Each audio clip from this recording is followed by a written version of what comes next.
Hello and welcome to the Cool Grandpa Podcast. This is your host Greg Payne coming at you from Studio 12. This podcast is about being the best possible grandpa you can be, focusing on what it is to be a grandpa and how we can all share that experience together for our grandchildren. Welcome everybody to the Cool Grandpa Podcast. Today's guest is Harold Weir. Harold was introduced to me through a mutual friend, Roger Hayes. Harold is the grandfather of 2 and soon to be grandfather of 3. In this episode, we jump into Harold's passions for his grandchildren as well as his talents and pursuits of props and costume making. This is going to be a really intriguing interview for you guys. So grab a beverage, pull up a chair, and enjoy the conversation with Harold. Hi, Harold. Thank you so much for being on the Cool Grandpa Podcast. I really appreciate you spending some time with us and letting us get to know you a little bit more and about your relationship with your grandkids and just how things are going for you as a cool grandpa. Well, things are great. My grandpa's the best thing in the world, so I can't complain. Oh, yeah, absolutely. Now, one of the things that I love to talk about with grandpas is the reaction to hearing that they were going to be a grandfather. Sometimes those range from everywhere from, I couldn't wait to be a grandfather to, oh my gosh, what are you doing to me? I'm not old enough to be a grandfather. So just kind of curious as far as what your reaction was when you were hearing the news. Well, I was probably, well, I didn't get married till I was 27. And first child wasn't born until I was 30. So by the time they've gotten old enough to have kids, I was ready. It wasn't I do feel like I'm too young anyway. Right. I look at people that from my high school that we kind of keep in touch with. And I said, man, you look old. I mean, they're old, but I'm not old. I mean, at least I don't feel old. Right. I was excited as could be. In fact, we just kept waiting and wondering, are we ever going to have grandkids? Are we ever going to have grandkids? They're just nothing's happening. And they're married. I had 2 kids married. Then I had 3 kids married. And no grandkids. And then all of a sudden we've got 2 grandkids and 1 on the way. So it was exciting. I was very much looking forward to it when I heard. So yeah, well, and I think everybody is looking forward to it, but it's one of those milestone things, almost like, I don't know, getting a driver's license, turning 21, something where it's like you start to look back and you go, oh, I hit this milestone. Yeah, I'm now into a different club. You know what I mean? Right. Now I'm really in the AARP club, or something now. Suddenly it was like a badge of honor because it's like, are you kidding me? I was ecstatic. Getting senior discounts was not exciting to me, but having grandkids was the ultimate. Oh, yeah. And it's like our friend Roger was saying on a previous episode, grandkids is having all the icing without having to do the work. And you get to spoil them right in front of mom and dad. Oh, yeah. Yeah. Well, they really can't say anything because you say, I've been through this before. So they can't say no. Well, and the thing is too that I'm finding is that you also get maybe some of the sideways looks from the kids where it's like, wait a second, you're letting the grandson or granddaughter get away with this, and you would never let me get away with that. Well, when you have kids and you think you know everything when you start because you've done research or you may have not. And then you find out after the second kid that nothing's the same. And then you find out after the third kid that you have no idea what's going on. And then by the 4th kid, you're wondering, are we going to make it through this? And then you get grandkids and you're going, hey, I've seen enough that, hey, I actually, the things that drive their parents crazy actually makes me smile sometimes. It's this is part of being a little baby. And yeah, mom and dad are stressed, but you know what? It's okay. They're okay. They're okay to be that way. Right. They're trying to figure things out, but it's okay. They can do that, and it's okay. So yeah. Right. Well, and we're finding out too is when we're visiting our son and our daughter-in-law, and they've got a 2.5-year-old, that when he's throwing a fit or something's going on, and we can see that they're stressed, we can see all of that.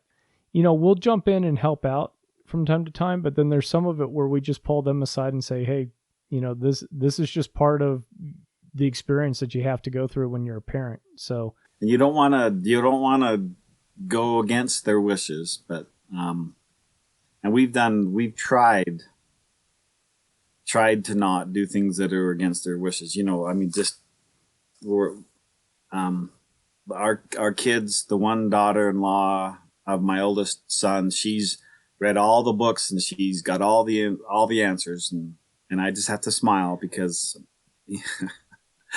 the books only tell you a little bit, and then you got to learn everything else. So whatever. So. Oh, right. Well, and I'm sure it was the same way with my mom and dad with our little kids as well, as we were reading, whatever the popular books were when our kids were young.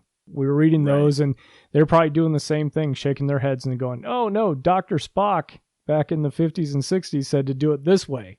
Right. Exactly. And yeah, and then you find out, well, this kid is completely different than the last one, and then this kid is completely different than the other two. So then we have no idea what we're doing. So right. Well, and we chuckle sometimes because the way, just as an example with how everything changes, is sometimes depending on the decade, you want the baby to sleep on their belly.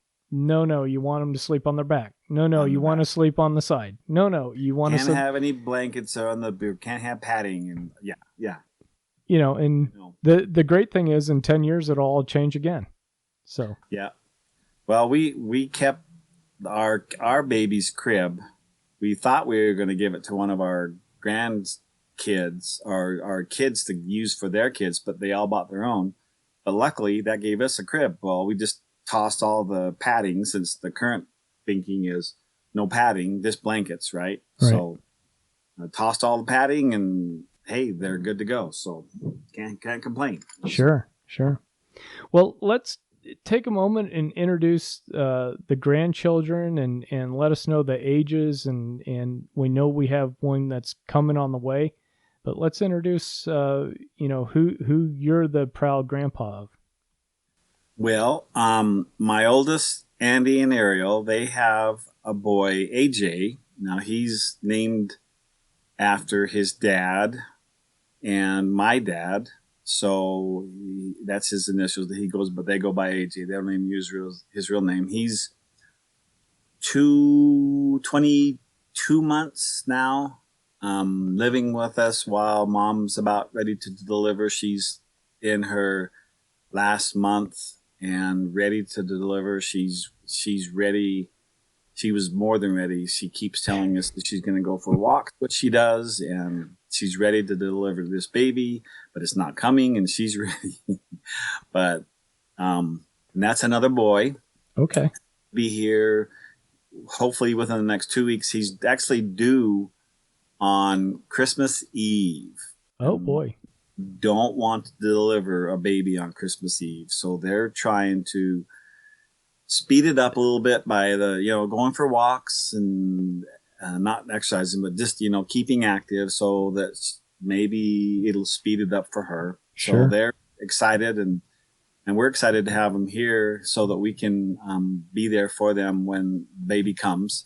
And then my other grandson is by my third child, Matt, his wife. They have a baby, or she's Kelsey, and then their baby is Carter, and he is 12, 13, 14 months. I can't remember. He had a birthday this last summer, and he is a chunk. He's cute, and he's following along. He looks like his dad, and so Carter looks like Matthew, and AJ looks like Andy. So it's very fun because we look at pictures of them when they were young, and you can see resemblances in their faces. They look like cousins at the same time, but they also look like their dads, which is really fun for me. So there's some family traits being carried on down through our kids. So it's kind of fun. I mean, who knew? You never know. Because I've seen some of my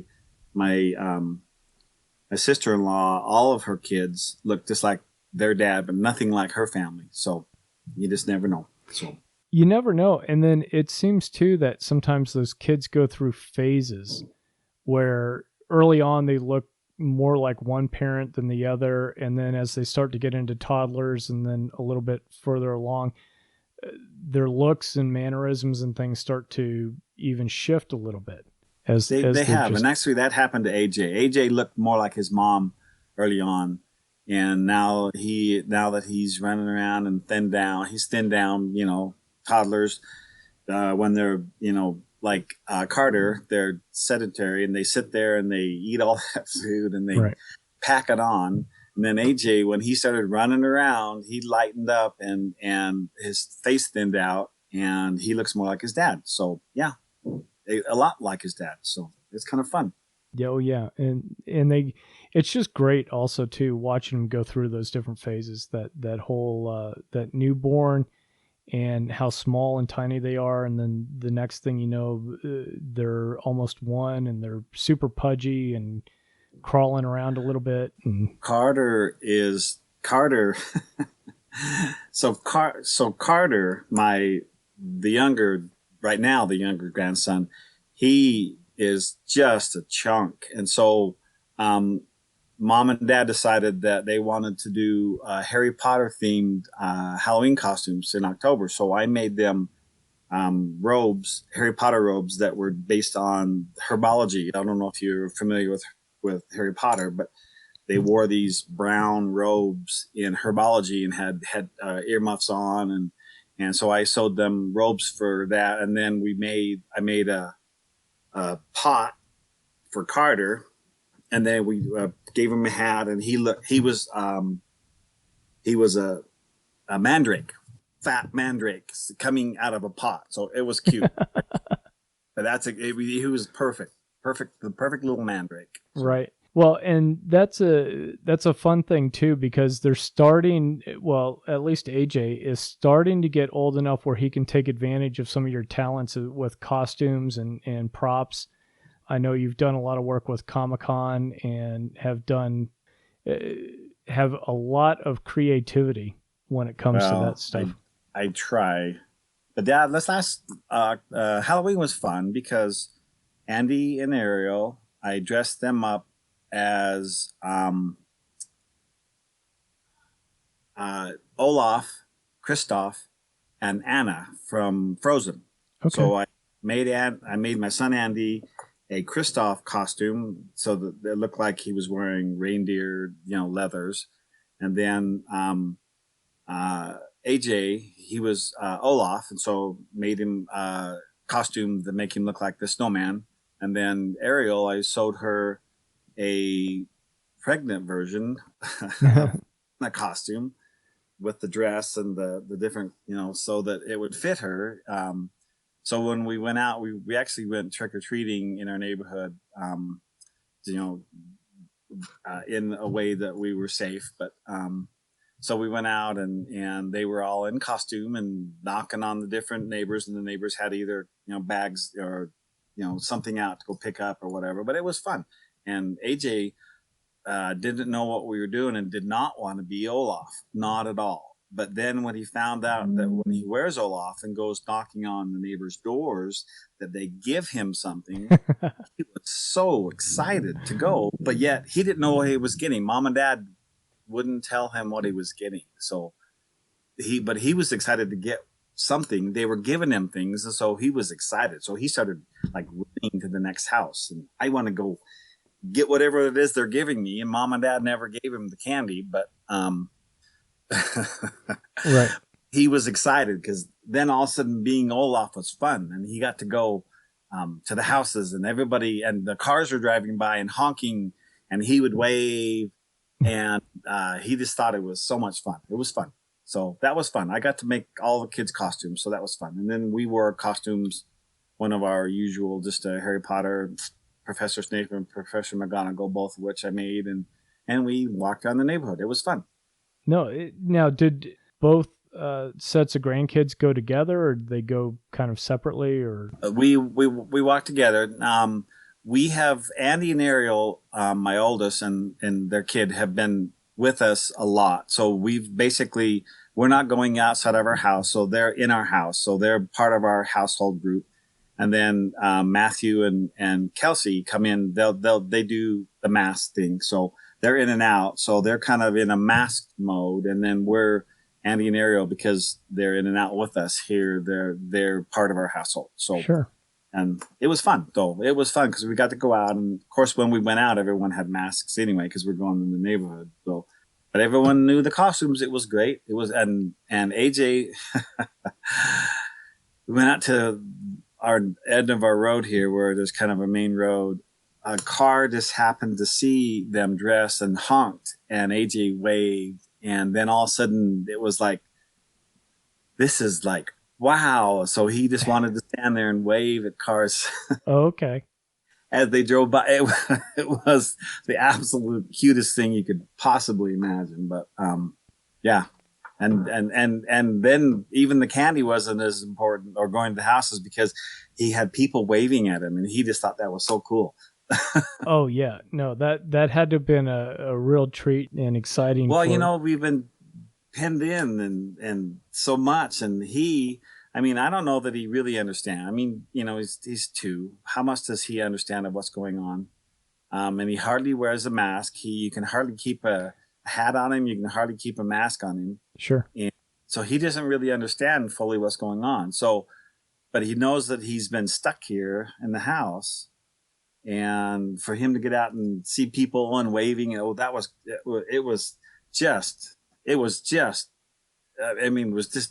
something that you'd have to experience. But yeah, it was great.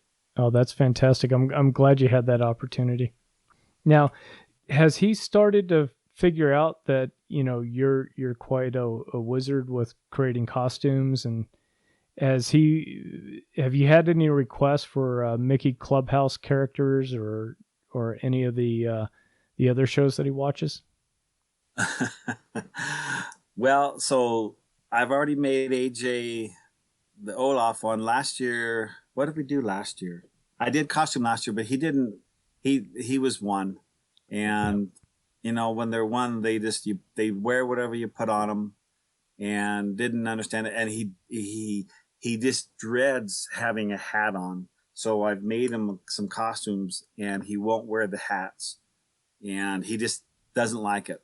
Carter, on the other hand, his cousin, we can stick a hat on his head. Like when he was a mandrake, we stuck a knit cap on his head, and he just was happy as he could be, just sitting there in the pot, being a mandrake with a hat on. He had little flower or leaves coming out like he was a mandrake. So great fun. But AJ, he doesn't like to wear. He has his favorite clothes, but he doesn't like the costumes. But Halloween was a turning point for us, because all of a sudden he realized that I'm wearing this costume, and I'm getting things from people. The neighbors are all coming out and greeting us and having bowls of candy for us to get some out of, and cars are waving at me. That was a big turning point. So we haven't tried any other costumes since then, but I think going forward, we'll have to see. Okay. I create a lot of costumes. Oh yeah. but he's resisted me, but he loves Grandpa. He loves Grandma, and he'll do what we ask him to do. But I think Halloween was a big turning point for him. Oh, that's great. And, one of the ideas or things that were popping in my head was that now that he's getting old enough and he had that positive experience with Olaf, is wondering if the parents are making requests for like an elf costume for a family picture for Christmas, or. Yeah, well, I'm the one who's I'm the one who pushes them into costumes. Hey, I would love to make this for you. Right.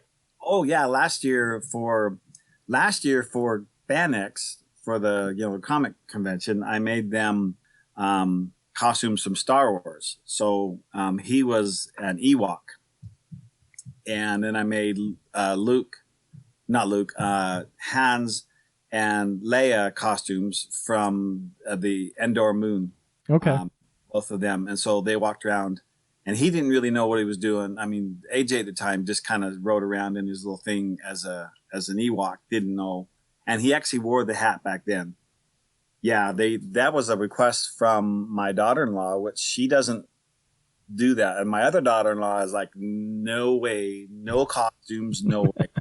But she's the one who also asked me to do the Harry Potter robes and to do so that he could be Carter could be a Mandrake, and so they got they were Harry Potter and wearing the earmuffs and the whole thing. So yeah, so I'm corrupting my daughters-in-laws, getting them to wear my costumes, but the grandkids, AJ, Carter's okay. AJ is gonna be okay. I think he'll enjoy it. My kids, we dressed them up all the time for all the haunted houses and all the things we did, and they never got to do regular Halloweens. So they grew up. They never did Halloween. They never did trick or treating, and they were always doing things with us. So they always wore costumes, but they never did regular trick or treating. So I guess we'll have to see how the grandkids go.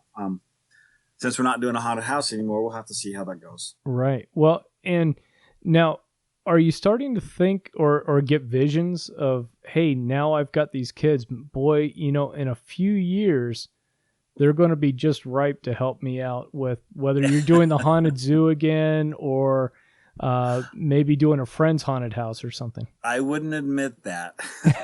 Okay. But we took AJ up to the zoo on a Saturday day during the month when we weren't running the maze, and we let him run around the zoo. The pallet that, I don't know, I should describe what it is. We take pallets which are 48 inches wide, or excuse me, 48 inches tall by 40 inches wide, and then we actually tack them all together and create a maze. So it's only 4 feet tall. So if you're an adult, you can see the whole thing.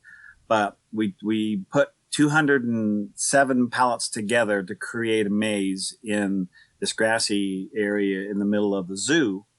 And AJ, being 2, he can't see over anything.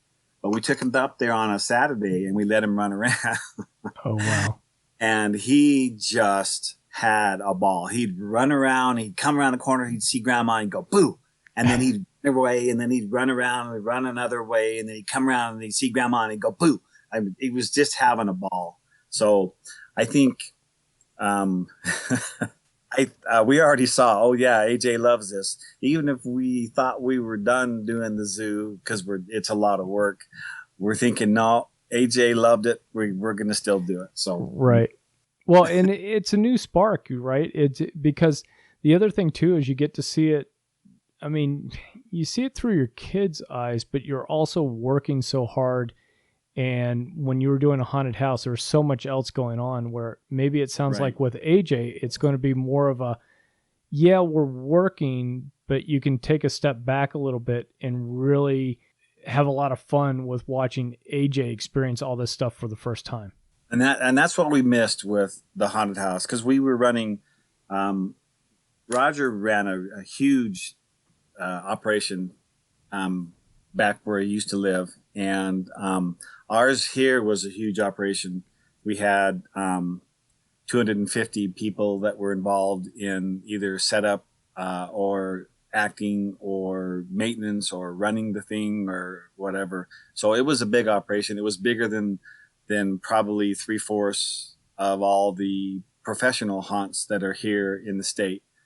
And I mean, it was we had people coming from out of state to come and see our haunt, and it was a huge deal. But I spent all my time just maintaining and keeping things running, and so it wasn't as it was rewarding, but it was different. It was a lot of work, Whereas the zoo, once we get it all set up, because it's just pallets and there's some doors, we have moving walls because it's a Harry Potter based maze based on the Triwizard Cup, the maze at the end of the Triwizard Cup. So walls move and we can keep people where, in certain areas. And this year, especially with COVID, we were very specific about having doors and zones and keeping people in those zones and only having a certain number of people in those zones and then letting other people in and out and, all through these hidden doors. But it's not work. And so my wife and I get to spend time interacting with the kids, which is what we love to do. Sure. My wife is Professor McGonagall, and she's at the entrance and introduces the kids to what's going on and talks about, the rules of the maze and talks, and we always just talk to the kids. We don't talk to the parents ever. So she talks to the kids about all the things that they need to know, and then she sends them into the maze and then asks the parents. Yeah, we'd actually prefer the parents not to go in and just go around the outside, but they can or they can't. And then at the end of the maze, there's the hidden door, which Professor Snape mans, and that's where I stand. And I again interact with kids, and then they do some magic, and the door magically opens, and all of that. And so it's actually, to me, it's much more fun than the haunt was, because the haunt became almost work, whereas this, it's just fun, and we get to play, and then our kids, my son Matthew brought his family up through, and they got to go through and walk around, and Andy and they came up on a Saturday because the zoo, some of the zoo workers have become very friendly with us and had asked us if we wanted to have our kids help feed the elephants, which they allowed them to do. And so it was fun. I mean, very fun. And for us, it's very rewarding as grandparents, because we get to spend time with kids, and we get to spend time with kids in the best time of when they're all happy and they're excited. And so there's none of the things that are make kids hard. It's all the fun parts. So it's great. We enjoyed it. It's just the best part of everything for us. That sounds awesome. And for folks that don't know or haven't been involved with the haunt, I helped my friend Roger out, and I can tell you that basically starting around March, he's planning the layout for next year's, or for the upcoming haunt year. Then it's about doing props. It's about checking all your mechanicals. It's about checking, what are you going to build? Yep. Right. And so, just because I want to let people know that it's not September 15th and somebody's deciding to do a haunted house, at least not one of quality. It's at least a 9-10 month what Roger did ramp up. Very similar to what we did. We used to run a haunted train ride here, and I would start in February planning, and then we would start having meetings, and then through the year we'd plan on what we wanted to do. It was literally we had if I can describe it, it's really hard to describe it. We had, my neighbors across the street have built tracks into their yards, through their driveways, around the yards. They're 7-inch wide rails. It's normally it's a steam engine, but they have gasoline engines. They have 2 trains, and we literally ran nonstop for a week. We had 14 areas that were equivalent to a small home haunt, but they were 14 of those. And our queue line was designed to entertain people for up to 2 hours. People would come and get in line, and then we had actors who were entertainers who would actually entertain people for up to 2 hours while they waited to get on the train to ride the train. Kind of like a Disneyland ride, a 2-hour wait for a 6-minute train ride. with Right. all the actors. There were 60 actors a night on each shift. We had an early shift of less scary, and then we had a later shift of a little more scary, of 60 actors. And the one neighbor across the street has an indoor soccer field, and we would use that for our backstage. And we literally would lay out all 14 areas in the soccer field as costumes for 100 people. And we had one area of the soccer field indoor was the makeup area, and it was, you know, full on. We had 3 makeup people running makeup for all the actors as they came and went. And then the other neighbor's house, they have indoor racquetball courts, and we were using that. And then we would have had parents taking kids around, and it logistically it was, you know, 4 let's see, 1, 2, 3, 4, 5 yards with train tracks going through them, and everybody's related, so it's all part of the family. But it was a big operation, and you know, 2 trains, and the queue line had things like, you know, multiple movies playing in different areas, and we had actors, and we had photo ops, we had full size pirate ships with pirates, and we had clown circus area, we had a 3D maze, we had a animated light show, and just everything you could think of all wrapped into one. And then you got on the train. So, I mean, it was a pretty big deal, but it's kind of hard to describe. But I know Roger's show was very much a big deal as well. So I appreciate all the work that he did on his show, just going through what I did. So. Right. Yeah. And the reason we wanted to talk about it and let the audience know is to make sure that it also allowed people to understand that, you know, when you were doing this and when Roger was doing it, the kids are there, but it's not the same thing as when you can now step back and really take in and enjoy what AJ's doing. And so that's what I couldn't do with my kids. So my wife, she spent time with the kids, and she had goals in mind for, you know, my oldest son Andy became one of the line actors, and he was a Jack Sparrow on this pirate ship. He was perfect. He was in character. The kids just loved having Jack Sparrow. My other son didn't like being in character, but he loved scaring, and he would wear a ghillie suit and would stand close to the exit, interact as people got off the train. My older daughter, she's an artist, and she would do makeup. She was part of the makeup crew. And then my youngest daughter, she's very creative, and she wanted to be in charge of costumes. So after a while, after I'd gotten, you know, all these hundreds of costumes, she decided she wanted to take charge of it. So she was the costume director. But they all became involved in one way or another, in full on involved, you know. But like I said, over the course of their childhoods, they never had a regular Halloween. Unfortunately, that was my fault, but they never had a regular Halloween, so I don't know. well, but it's also a unique experience. I mean, it's something that they've got in their storybook, let's say, that a lot of other kids don't have. And it's Yeah. it's not one of those like, oh, this is a super negative story. This was my Halloween, and this is what, you know, it was different, and they probably really enjoyed the experience that they had.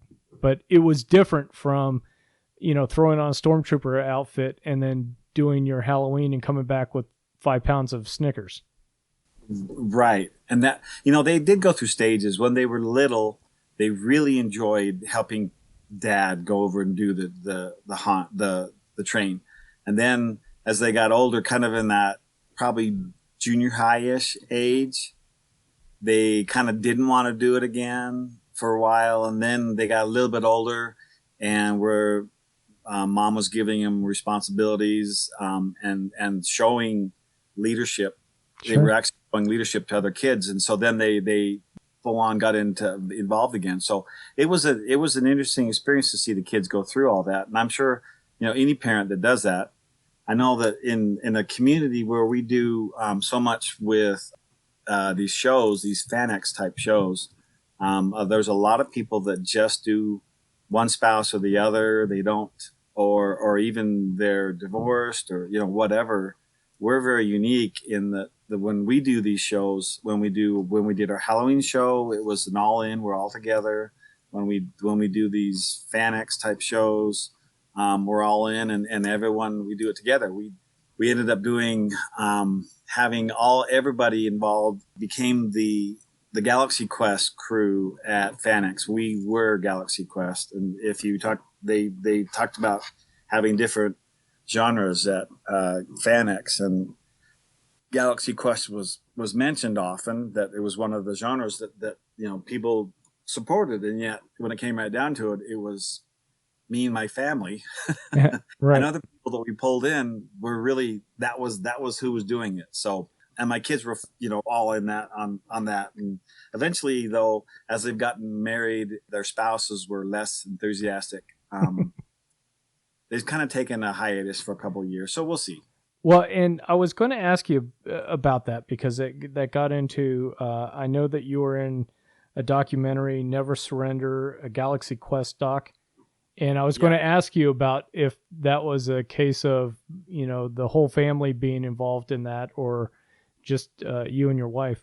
Well, it was very interesting because the show here, FanX, the people who ran the show are friends of ours, and then we became friends with their people, like their floor manager and whatnot.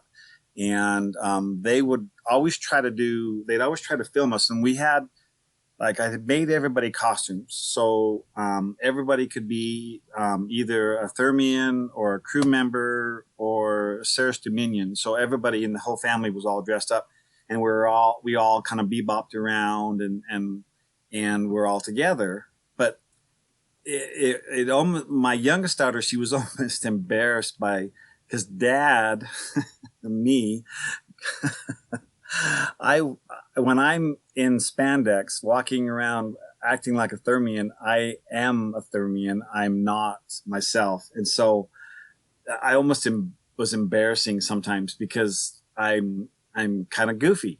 That's what Thermians are. Right. Super smart, but they're kind of naive, and that's kind of how I act. And so she kind of got embarrassed. But now the documentary was, we had done, the show had asked us here, and we had all of us together, and they asked us to stand in front of this great big giant banner they had, and they just said, stay there as long as you can. We're going to just let people take pictures of you. So we stood there, I don't know, half an hour, 45 minutes, and people just, hundreds, thousands of people kept coming by and doing pictures, and it was fun, but it was kind of just standing there being bored. So I told my wife, I think I want to go to a different show just to see what it's like. And so we had never been anywhere else, didn't have any idea about what was there or where or anything. So I just happened to, she's from the Bay Area, and I noticed that there was a show in San Jose that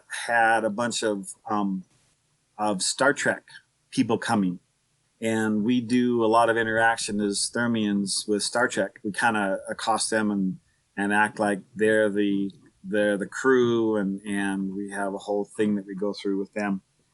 We've kind of embarrassed them, but that's okay, because we're okay to be embarrassed, because that's what we're not embarrassed at all of ourselves, but it's really quite fun.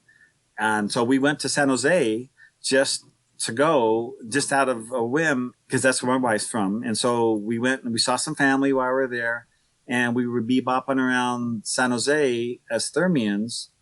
And next thing we know, there's a director who found us, and he said, "Yeah, we're filming a documentary on fans and why they dress up as their things, specifically about Galaxy Quest." They were just excited to find somebody, because nobody dresses up like Galaxy Quest. I mean, you might see one or two here, but nobody dresses up. So, but it was only Roxanne and I, so it was just the two of us, and we were pushing a beryllium sphere around and doing the whole thing.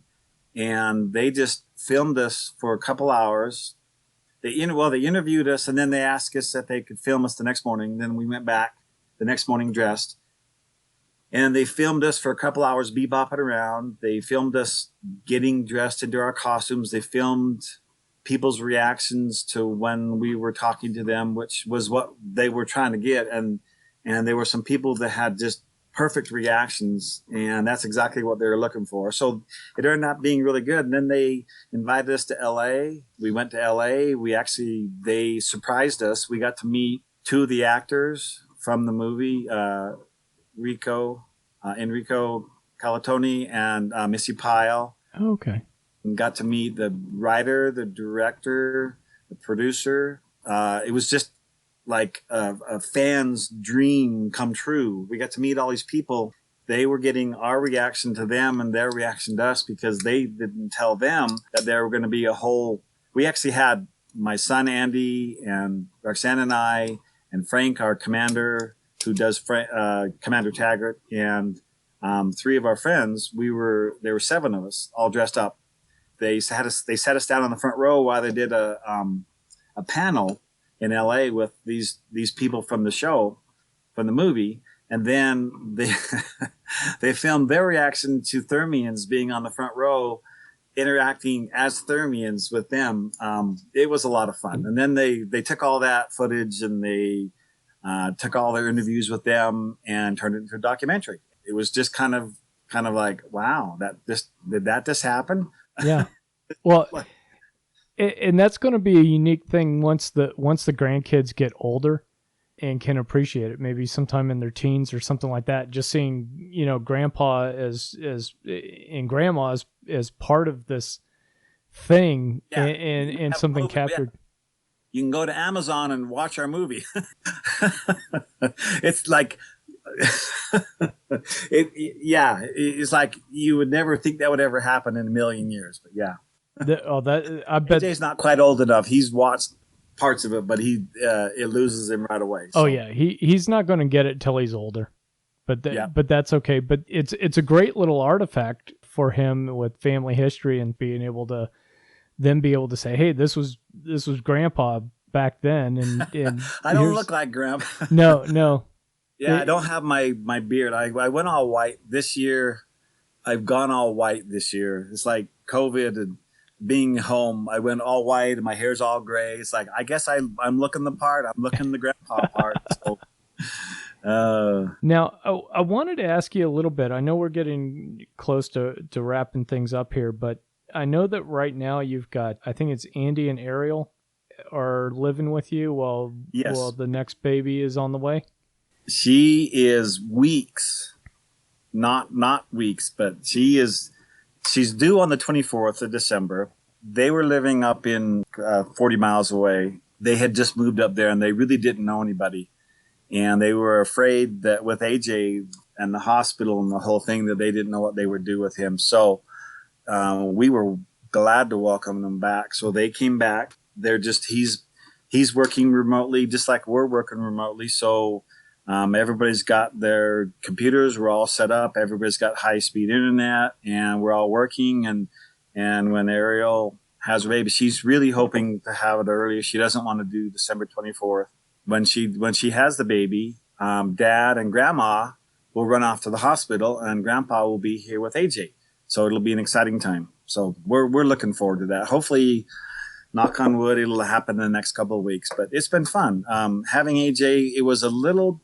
We weren't quite sure what to expect when they first came down, but it's been great. It's been a joy. This morning, AJ was calling for mom in his bedroom, and she's pregnant, and it takes her a while to get up. So I ran in there and got him up, got him changed, and downstairs, so mom didn't have to do it because she's pregnant. Dad was already, right. My son was already working, and Grandma was already working, so I took care of AJ. It was fun. It was fun for me to do that. And AJ will lay down and let me change his diaper. Not a problem at all. But when Mom and Dad do it, he complains and he lays on his stomach and he doesn't want to lay down. And when Grandma and Grandpa do it, he lays down and smiles and lets us change him. So it's a lot of fun. I just enjoy it a lot. So. Oh, that's awesome. Now, has he become like your little buddy?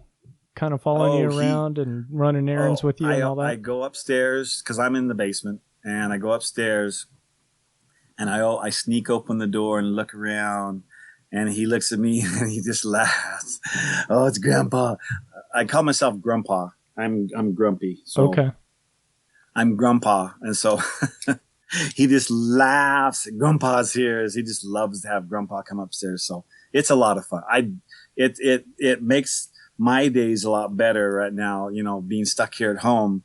If I'm having some stress here down in my office, I'll go upstairs and see AJ for a minute. It's a lot of fun.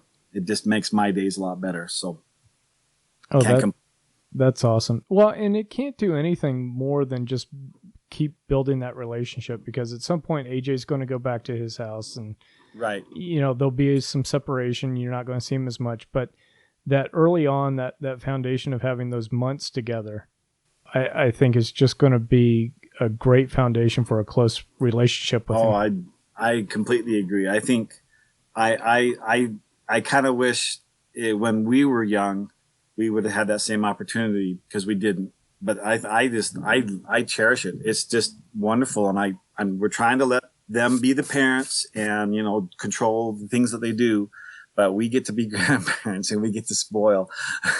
Oh yeah, and he really loves Grandma and Grandpa, and he responds to us. And so sometimes they'll try to be disciplining him, saying, AJ, no, you can't do that. And Grandma or Grandpa will walk over and grab him, just give him love, and he stops. And it's like, it's the best thing in the world. Oh, that's fantastic. Do you have any advice or any tips that you've come across, things that work for you and AJ, or you and Carter, that maybe you want to pass on to some other grandfathers like myself? Well, I just let your kids be the parents, and let them, because my one son wants to discipline in a different way than the other son, and we let them do their thing. But at the same time, their kids react to what we give them, the grandkids, which is just love on everything. And you just love them, and we never have to discipline AJ. He's Carter's too young, but we don't have to discipline AJ. We talk to him in a way that it's like this whole thing of discipline versus love. And grandparents, we get to be the ones that give him the love, instead of have to be the disciplinarians. And he responds. It's like magic. I mean, he just responds, and it's like that just works. It works so much better. And as a parent, you're so frustrated sometimes to try to get your kids to do things that they need to learn how to do.